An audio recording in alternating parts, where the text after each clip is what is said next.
സർവകാല റെക്കോർഡിൽ തൊട്ട ശേഷം ഓഹരി വിപണി ചാഞ്ചാട്ടത്തിൽ. എന്നാൽ താഴോട്ടിറക്കത്തെ വെല്ലുന്ന പുതിയ കുതിപ്പുണ്ടാവുമെന്ന് പ്രവചനങ്ങൾ.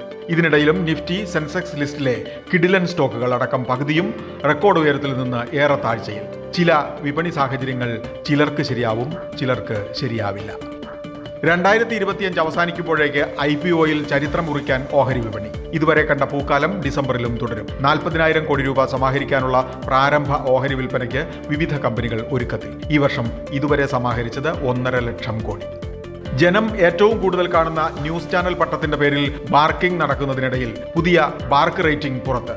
Asianet news, reporter TV, 24 news എന്നിവർ ആദ്യ 3 സ്ഥാനങ്ങളിൽ. എന്നാൽ തെരഞ്ഞെടുപ്പ് ആരവത്തിനിടയിലും ന്യൂസ് ചാനൽ കാണുന്നവരുടെ എണ്ണത്തിൽ ഇടിവ്. ഇന്ത്യയിൽ മൈക്രോ ഫിനാൻസ് വ്യവസായത്തിന് പുതിയ ഉണർവ്. ഗ്രാമീണ തലത്തിൽ ഉയർന്ന ഡിമാൻഡ്, തിരിച്ചടവിൽ പുരോഗതി എന്നിവയുടെ അകമ്പടിയോടെയാണിതെന്ന് റിസർവ് ബാങ്ക് നിയോഗിച്ച സമിതിയായ സാധൻ നൽകുന്ന കണക്കുകൾ. ഡൽഹിക്കടുത്ത ഗുരുഗ്രാമിൽ ആദ്യത്തെ ഓൾ ഇൻ വൺ സെന്റർ തുറന്ന് Tesla India. Retail, after sale service, delivery, charging, robotics എന്നിവ ഒറ്റ കേന്ദ്രത്തിൽ. ബിസിനസ് വാർത്തകൾ വിശദമായി അറിയാൻ ധനം online.com.